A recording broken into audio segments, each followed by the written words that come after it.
Hello, everyone.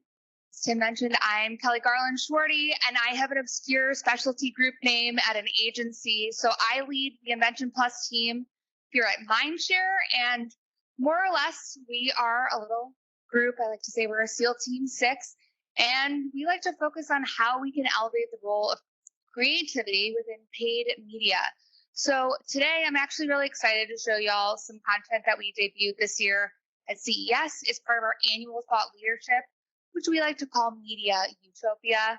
Now, if some of you are familiar, it's a series that is all dedicated towards the future of media and marketing. And when we're talking about the future, we're not talking about next month, next quarter, or hell, even next year. We're looking years ahead. And over the years, Media Utopia has taken various shapes and forms. It actually started as media dystopia, inspired by Black Mirror. A few years ago, we then dived into the fantasy genre to take inspiration there. And this year, we decided to take our inspiration from actual utopias throughout history. We really wanted to find ways to find a utopian land and translate that to a real world issue. So today, we are not going to go through the 5 lands that my team brought everyone through at CES, but I'm excited to take you all through the land of Aurora. Is everyone ready? Are we all awake? I know we just had lunch. Okay, wonderful. Okay, so welcome to Aurora. It's the center of author Isaac Asimov's infamous robot series. Now, if you aren't familiar, it's a series of short stories and novels that depict a future where robots powered by artificial intelligence are designed to ensure human safety, creating a world where both man and machine coexist peacefully and productively. Now, there are some very real fears in our industry that AI might replace us, but humans often converge around technological shifts with a flurry of anxieties. In the past, we actually thought that telephones would communicate with the dead. In the 80s, people were actually diagnosed with computer phobia. And even more recently, many thought that the internet was just going to be a passing fad. And I'm glad we got some chuckles over here because that's pretty laughable today because 85% of the world is walking around with a tiny computer-powered phone with constant access to the internet in their pocket. We've faced drastic change before, and I believe that we're going to do it again because it's not going to be AI that replaces us. No, it's actually going to be the humans embracing AI that will. And rest assured, our industry has actually been using artificial intelligence for decades. Marketers have not turned to AI out of whimsical desire for new tech, but out of the need to break down mass complexities within marketing ecosystems today through vast seas of data. But despite being data rich, it appears that we've actually become quite insight poor. And many of us actually know less about our consumers than we did before the digital era, which is frankly quite surprising because it wasn't that long ago that we were all obsessing over Netflix and their early success in streaming, which wasn't driven solely due to an expansive library in a convenient format. No, it was an AI-powered algorithm that gave personalized recommendations to their users, in addition to also informing the original content they developed, thus gifting us as consumers some of the most successful series in modern history.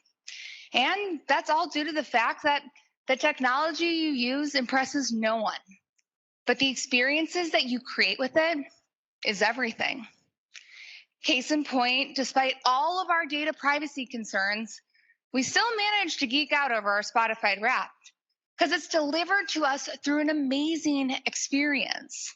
And not surprising that when consumer-facing experiences through generative AI platforms scaled was when we saw an uptick in overall AI interests, alongside maybe even too some growing fears in our own industry of human redundancy.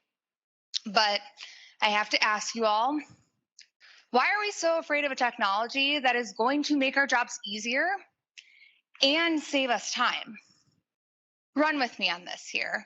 If we determined that this sweet baby boy Airbud was a hero image in our campaign. And in a matter of seconds, I could turn him into a GIF because I know that video performs better on social. Or I could make an iteration specific to my target audience's NBA fandom.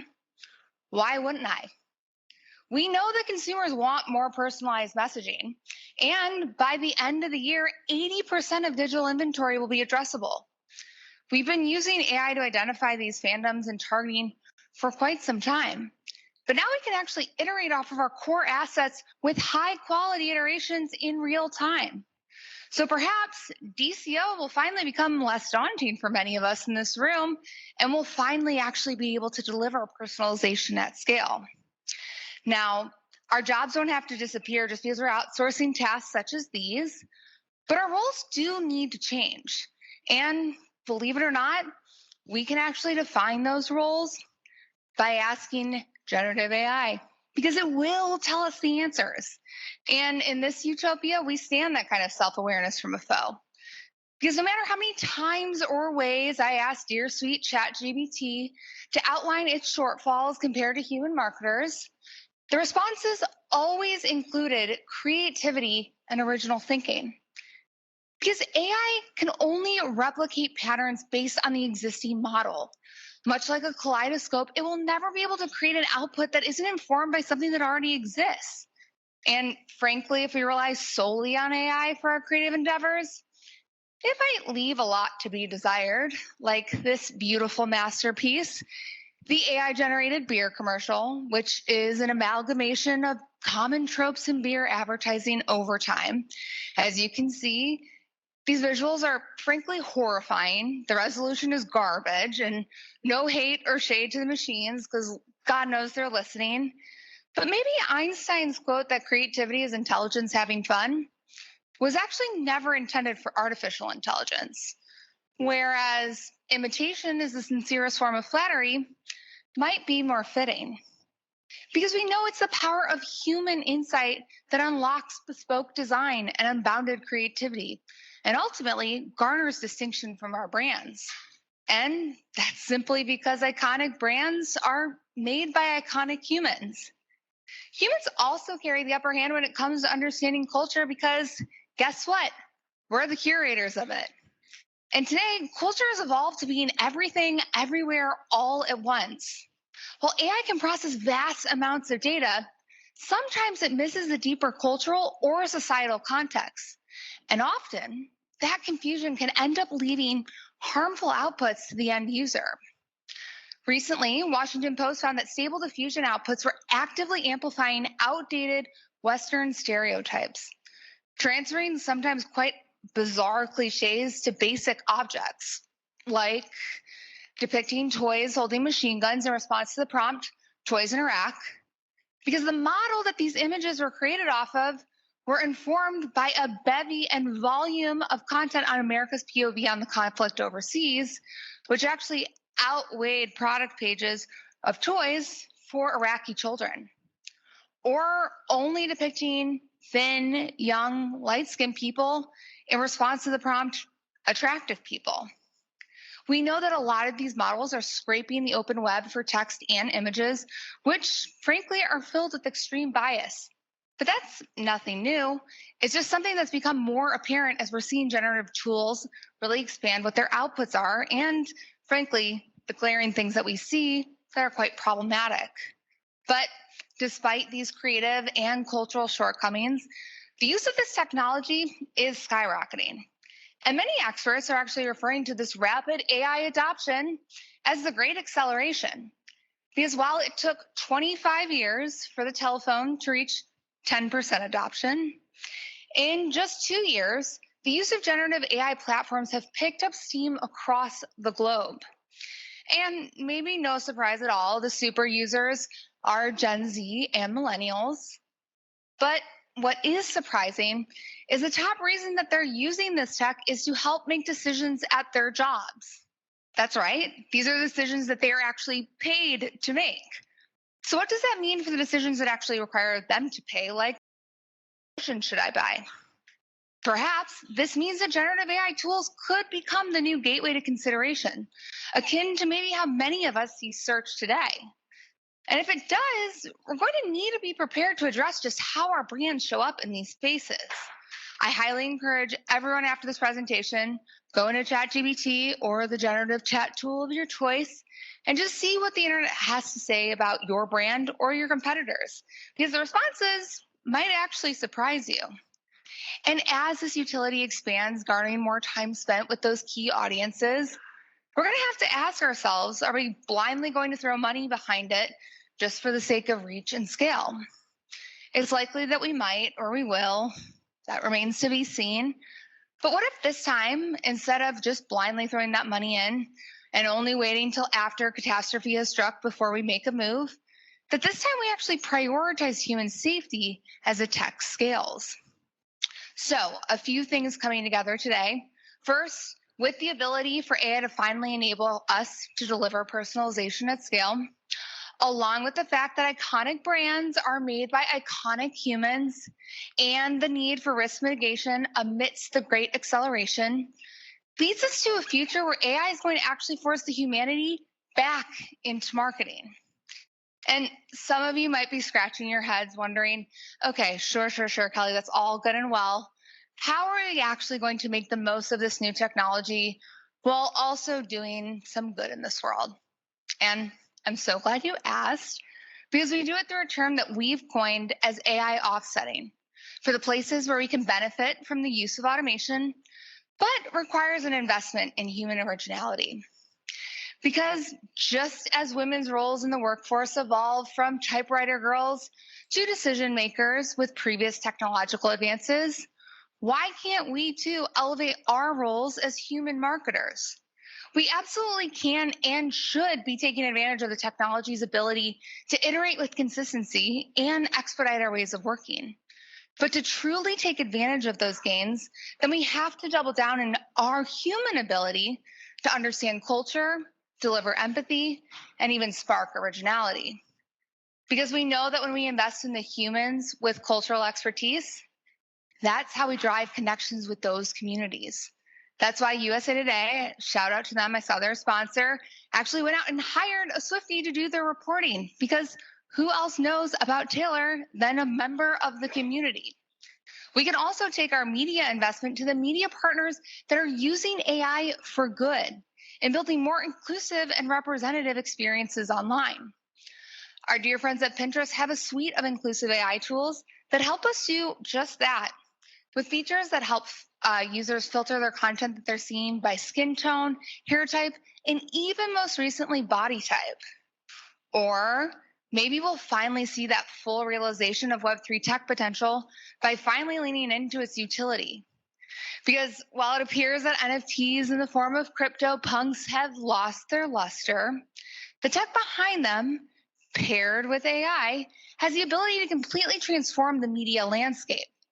For publishers and platforms, an AI-powered blockchain solution could be our singular answer of truth, providing finally that immutable source of truth that many of us are seeking. Also, I'd say here in the States, something that we desperately need ahead of the next election cycle, but I'll leave that on the side. Or beyond just misinformation, we can think about how this is going to transform the way that we compensate our creators. Now, maybe we could have completely avoided the recent actors and writers strike altogether simply with a proposal that attached smart contracts to original IP and enabled anyone to iterate off that IP while ensuring that the original creator is properly compensated. Now, this could look something like Warner and OpenAI enter an agreement, and if I had an alternative ending to Game of Thrones, I could simply pay $50, upload my script, and boom, I have a new episode. I might have become so desperate because there's no new shows on, no Housewives for me to watch, that it might be worth it. And if I know that the original cast and crew is getting their fair share, I don't really have a problem with it. And if we do it right, it's not going to be a threat to that original IP. Expanded universes and fan fiction have always been a part of our most beloved franchises. That's why when fan theories or fan-created characters are acknowledged as canon, it's the ultimate form of praise from fans. This could all very well lead to a future media entertainment landscape that becomes even more fragmented as AI-generated content becomes bespoke, specific to the individual, while the quality of original content is elevated and becomes more premium. Now, perhaps the reason why we entered the era of lackluster content in the first place was because artists were never given their fair share. Instead of being the enemy to creativity, AI could be the enabler of it and give any creative human, regardless of their gender, race, or identity, the opportunity to thrive. So, if all this comes true, we could be looking at a future where brands are going to have to invest in the people with cultural expertise if they ever want to connect with those communities. We're going to see that marketing will actually power the new digital experience that will use AI to make more inclusive and representative digital spaces. We'll see that realization of Web3 tech potential through new mechanisms that facilitate creator compensation and content verification. And lastly, we'll see that expanded content ecosystem where AI-generated content becomes a commodity while the quality of original content becomes more premium. Now, there is a consensus among some in our industry that the use of AI will result in a race to the bottom because we're all so focused on how we can replace human creativity with the machine. But I don't really think it has to be that way. AI can be, and I frankly think should be good. It will just require humans at the helm of its expansion and a commitment for us to invest in what makes us unique. It actually gives us the opportunity to rewrite the internet for good. Or more beautifully said by So Scammon, this needn't be the death of anything, but instead a rebirth for this industry, accelerating and augmenting what we as humans are capable of, and one that I know I'm certainly excited for. So as we round out our lovely journey through Aurora, how can you find your own humanity in the age of AI? First, determine your AI readiness. My team at Mindshare has a solution in our AI readiness assessment that actually helps to define what opportunities or barriers you have to implementing AI into your ways of working and consumer-facing experiences. If you have questions, please find me after this. I'm always happy to chat.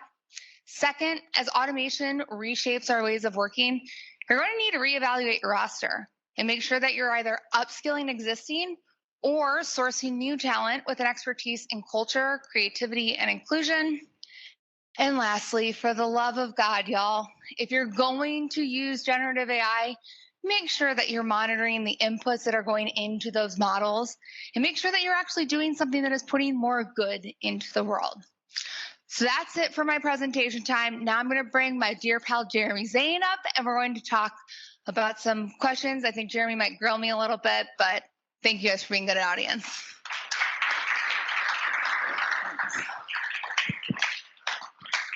Thanks, Kelly. That was awesome. Did you announce that you made all those? Oh yeah, generally the person who goes after me in that presentation will give me a humble brag moment.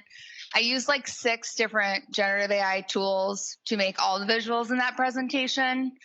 First, Mid-Journey to make the image. Then I used Runway or Leonardo, and then I would go back and forth between Dolly. It was a whole journey. But I am no graphic designer. If y'all saw my PowerPoint skills before I knew anything about generative AI, you'd be amazed. But thank you for giving me that moment. All right, so which of those tools did you like using the most? I really enjoy Runway for animating static images.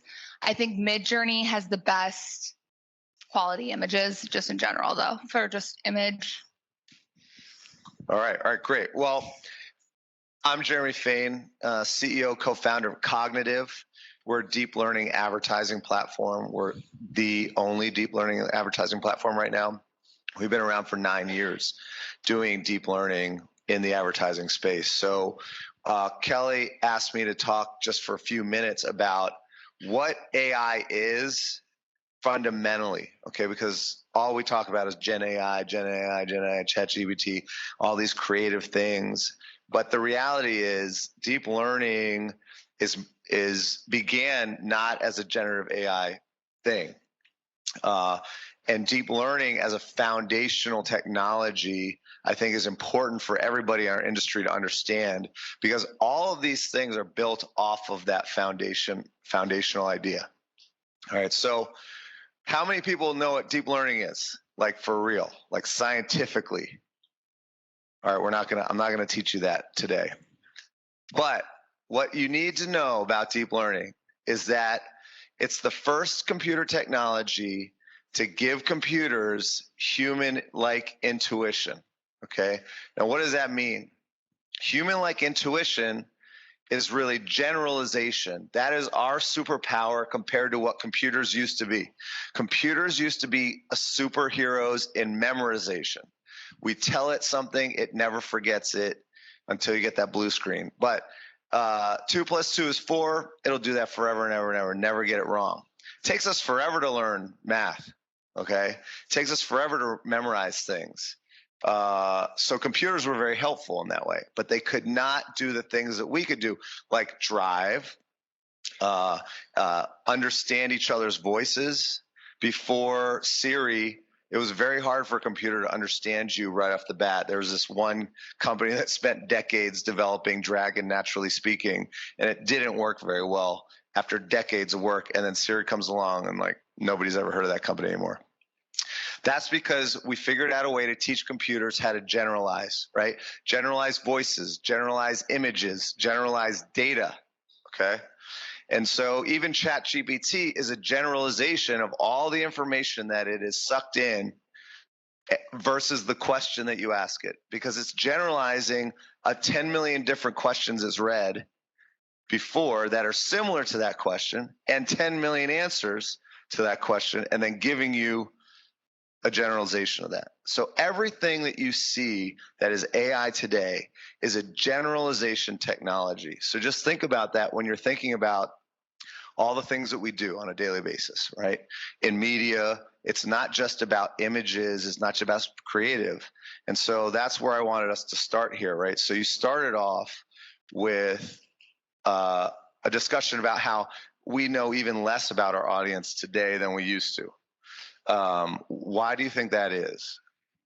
I don't know if everyone saw the latest and greatest from Ryan Reynolds, where he says we're all obsessed with data. I am not here to demonize data by any means, but I think that we have gone out chasing as many data sources as possible, but we don't actually put the time to analyze that data to actually learn who we are talking to. Like there's still so many times that we look at briefs and we could have all of this rich information. Like arguably, I think it's more valuable to a brand to know that I'm a 33-year-old. I love Taylor Swift shamelessly, and I have a French bulldog. That is more indicative of who I am as a person than 33-year-old female who lives in the Chicago, like outside of Chicago, in this income bracket. And I think when you look at your briefs, even that you're sending to agencies, they're generally that generic 18 to 34. Their passions are sports, music, and gaming. And it's just, that's not telling me who those people are. It's saying, oh, they have mass interest because there's a lot of scale in certain places. That I think we've lost the art of like truly understanding who our target consumer is, because that's the one thing that we've expedited. Like we've stopped spending time talking to the people that are buying our products, and instead we're just saying, I have a sea of data that's going to tell me the answers. Yeah, and this is one place where, from an analytics and a data perspective, that AI is being really helpful with the companies that are really implementing it correctly, right? We have too much data. So that needs to be automated in some way. The analytics needs to be automated in some way. And also, frankly, I think we all can agree that a demographic target is no longer, that's table stakes. Like we've been doing that forever, and it gets us maybe 50% of the way if we're lucky, right?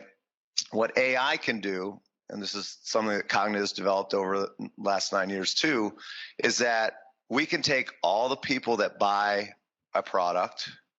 There's going to be groupings of those. If you just looked at it very simply, a human could group those people into demographic buckets. But what AI will do is we'll say, okay, we have a million different data points on every single one of these people. We're going to shove it through this deep learning thing that generalizes people. And then we're going to look at everybody else in the whole United States, and we're just going to figure out how close every single person is to every other person in the United States. So now you have a labeled data set of people who buy the product already, and AI can give you every other person in the United States that is close to each one of those people. And you don't need to have a demographic bucket anymore. You just need to say, these are people that look like the people I already need. That is what deep learning generalization can do. You don't have to have buckets anymore. You just have to have people who you want more of doing the thing that you already have, right? So that's a big data part of it. So, and then out of that, you can do analytics and put them back into buckets and demographics if you need to deliver that to a television buying marketplace or something like that. But when you're talking about digital signal, we have so much more of that. Okay. Now, where are you seeing that kind of analytics help in Mindshare, et cetera? Well, I don't know if I'm at liberty to share that. I will put on I'm in a creative role, and if I say anything that could potentially get me in trouble, Julie Gomstein, I'm looking at you. She's our corpse comms lead. I don't want to go into the depths of it, but I do think what we're doing from an optimization standpoint of drilling down into like the key sources of growth and actually determining if you had to say where your next dollar should be spent, using our advanced analytics to do that. That's been a great case that has worked really well across a lot of our clients.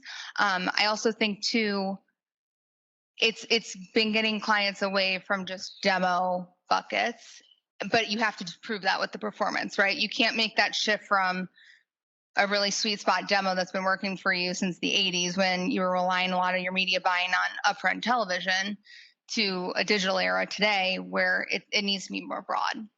Yeah, and I would say that I wouldn't give advice to say, okay, give up that demographic bucket, but that's where you start, right? That's it's like cars.com is going to sell cars, right? Don't give up cars.com. But what do you do after that?